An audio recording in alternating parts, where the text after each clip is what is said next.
I hope you will, 1 Corinthians 11, I hope you will put up with a little of my foolishness. But you are already doing that. I am jealous for you with a godly jealousy. I promised you to one husband, to Christ, so that I might present you as a pure virgin to him. So Paul is putting himself here in the position of a Jewish father who has betrothed his daughter to a suitor, and is going to now keep this daughter pure and clean and holy and undefiled until the wedding. Remember, their engagement periods were pretty long back then. So you have made this arrangement for your daughter with this young man, and now you've got to keep her safe and pure until the wedding. That's your job as a father. It'll be his job to keep her safe and pure after the wedding, but it's your job to do that until the wedding. And so Paul's putting himself in the position of a father here who is going to present this church to Christ at the great wedding feast. But I am afraid that just as Eve was deceived by the serpent's cunning, your minds may be somehow led astray from your sincere and pure devotion to Christ. Again, this does not appear to be talking to the false teachers. They're already led astray. They're the ones doing the deceiving. He's talking to the people of Corinth, the same people who, in chapter 7, he talked about them having gotten past these issues and expressed this godly sorrow and punished the miscreant, the troublemaker. But here he's saying, I'm afraid you're going to fall into deception, whereas in chapter 7, just 3 chapters ago, they had not. So it just doesn't seem to me as though, I just don't see how this is written after that. I can't see it. He's not talking to a different group of people. He's talking to the same people. He's talking to them about these serpents, these false apostles. He's not talking to the false apostles. For if someone comes to you, again, clearly, he's talking about somebody to these people. He's talking to these people about somebody else. So he hasn't changed the person or the group that he's speaking to. That has not changed. So I have a hard time with that. Anyway, for if someone comes to you and preaches a Jesus other than the Jesus we preached, or if you receive a different spirit from the one you received, or a different gospel from the one you accepted, you put up with it easily enough. Again, I don't see how he's saying this to these people after what he said in chapter 7. I just have a hard time with that. This is basically what he said to the Galatians. In the first letter of his that we have left behind, recorded for us, he starts out the letter saying that. If anyone preaches another gospel from other than the one we preach to you, let him be condemned. And he's saying here, if they do this, you put up with it. But I do not think that I am in the least inferior to these super apostles. I may not be a trained speaker, which they would have liked. That would have been a skill they would have prized. But I do have knowledge. We have made this perfectly clear to you in every way. So he didn't have the background that they were looking for. He was a trained, educated fellow. Okay, but he did not go to the Greek schools of sophistry and whatever else they were looking for. Whatever kind of education that they valued or prized, he didn't have. He had a strong educational background. He was not an unintelligent, uneducated person. He was actually very intelligent and very educated. But he didn't have the kind of educational background that they liked, that they wanted him to have. And he did not have the kind of delivery, speaking style that they wanted in a public speaker. He was not impressive in their culture in that regard. And that was a big deal to them. Okay, they put a lot of stock in that.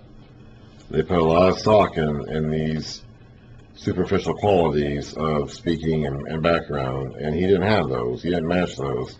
And so that was really hurting his credibility with them now that he'd been away from them for some time. Was it a sin for me to lower myself in order to elevate you by preaching the gospel of God to you free of charge? I robbed other churches by receiving support from them so as to serve you. So during that time he was in Corinth, he did not allow the Corinthian church to pay him. He supported himself through his own tent-making ministry, his tent-making job. And apparently he did receive money from other churches, a particular church at Philippi, as we'll read about later in his letter to the Philippians. He did apparently receive financial support from the churches in northern Greece, and he accepted that. But he did not receive support and refused, in fact, to accept payment from the Corinthian church. And this was a problem. This was a problem in the first letter, and it's still a problem now. This was an issue for them. I think there's a few reasons why. It was a credibility issue, because they were used to speakers coming into town and speaking and attracting followings, and that you would then pay to hear the speaker like that. It would be kind of like a traveling. We have the same thing today, where known public figures, whether they're podcasters or speakers or whoever, they go on these talk show tours or these circuits, and they or radio programs or podcasts or whatever, and they talk. Okay, but they're paid for this. Okay, for the most part, they're paid to do these things. They're paid for these appearances. And so they had the same thing here, is that you would have like these traveling ministers, these traveling philosophers, who would come to town for a while and speak and attract a following, and they'd be paid. Okay, it's like if you liked this guy and his message and his ministry of speaking, whatever that was, philosophy, whether he was a Stoic or an Epicurist or a hedonist or whatever it was he was preaching, like, you would pay him. And then also you could develop this system where now he's somewhat indebted to you. If you're paying him to preach, you can kind of control what he says. And that may have been part of it too. Paul didn't want to get the Corinthians to control what he said, so he refused their financial support so that he could remain independent in his content and his messages at the time. But he did, apparently, and we'll find out later that one of these churches was Philippi, he did receive financial support from other churches while he was in Corinth. And when I was with you and needed something, I was not a burden to anyone, for the brothers who came from Macedonia, which you read about at the beginning of Acts 18, supplied what I needed. So he had what he needed. He kept himself in good shape. He didn't need their financial or practical assistance. I have kept myself from being a burden to you in any way, and I will continue to do so. As surely as the truth of Christ is in me, nobody in the region of Achaia will stop this boasting of mine. This was a big deal to Paul, too. It was a big deal to the Corinthians. It was a big deal to Paul. They wanted to pay him, and he didn't want to get paid by them. Now, he did get paid by other churches, but he did not want to get paid by these churches in Achaia. And that would be kind of weird. Like, if you were in one of these southern Grecian churches, it's like, well, why are you willing to take money from other churches but not us? Like, what's wrong with us? It's like there was a conflict there that was a pretty big conflict, especially considering that now, as part of his collection plan for the church in Jerusalem, he is going to be asking for money from them. That's what chapters 8 and 9 are about. And he mentioned at the end of 1 Corinthians 1, chapter 16, 1 Corinthians. He has been undertaking this 2-year-long collection project to bring to Jerusalem as an offering to the Jerusalem church. And he wants the church in Corinth and the southern Greece to be, the churches in that area, to be part of that, as the northern Grecian churches and the Turkey churches, the Asian churches are. He wants them to be a part of that. So he is going to be asking them for money, but not for him. And he is, by the way, going to be going with that money to Jerusalem. So he has not taken their money before. He has refused to do so. He has boasted about not doing so, in fact. And he's not going to let them pay him, but now he is going to go back to them, and he wants them to have a collection of money set aside that he and some other guys are going to be taking to Jerusalem. So this is a delicate situation. Like, this is a pretty tricky matter here.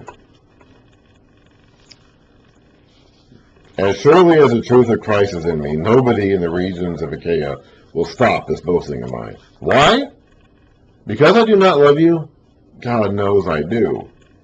And I will keep on doing what I am doing, in order to cut the ground,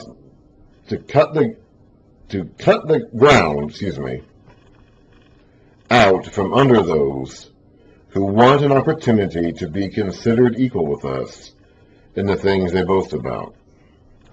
So he is doing this not because he doesn't cherish the Corinthians, or whatever. In their minds, they thought that if they paid him, they would enter into a deeper relationship with him. Maybe they thought they could control him somewhat, control his message somewhat. But it's not because he doesn't love them. It's not because he doesn't want to give. And he'll say also, he indicated this in the other letters. He'll say in chapters 8 and 9, whenever we get to them, that by sharing in the ministry of participating in this collection for the Saint Jerusalem, it's an opportunity for them to express their commitment and their love. So, you can look at it also that getting to pay Paul is an opportunity to prove your commitment to Paul and the message he preached.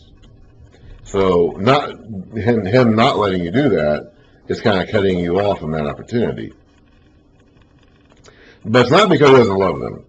It's because there are people in this area who are using this as an excuse to discredit him or call into question his motives, which is, of course, the way of discrediting him. And he is not going to let them do that. So he is going to keep them from having any ground to be able to question his motives. And so that's why he's not going to accept payment in this reason. It's not because he can't. And he said in 1 Corinthians he had the right to. Other apostles did, and he could have, but he didn't. And he did from other places. Other churches did pay him. But this one doesn't. This area doesn't. And there's a reason for that. But it's not because he doesn't care about them. It's because there are people in this area that are using this to cast aspersion on his character. And so he's got to continue acting this way in order to not cede any ground to them. These men are false apostles, deceitful workmen, masquerading as apostles of light. Again, he's not talking to them. He's talking about them. So the subjects, I keep going over this because one of the reasons why people say that these chapters I think these chapters were written at a different point in time than the other chapters in this letter. I don't see how they weren't. But one of the reasons why people say that they were is because they say, well, he's talking to the false teachers. No, he's not. He's talking about them. He's talking to the same people he was talking to in the other chapters of this letter.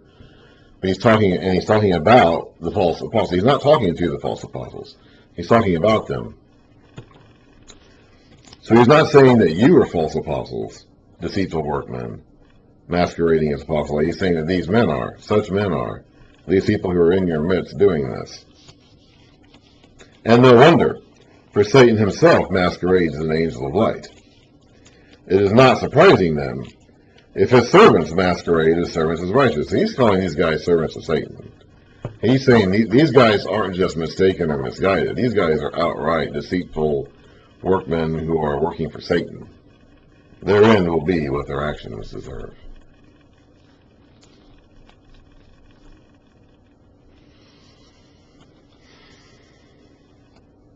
We'll go ahead and take a break. Not take a break, but make a new video here.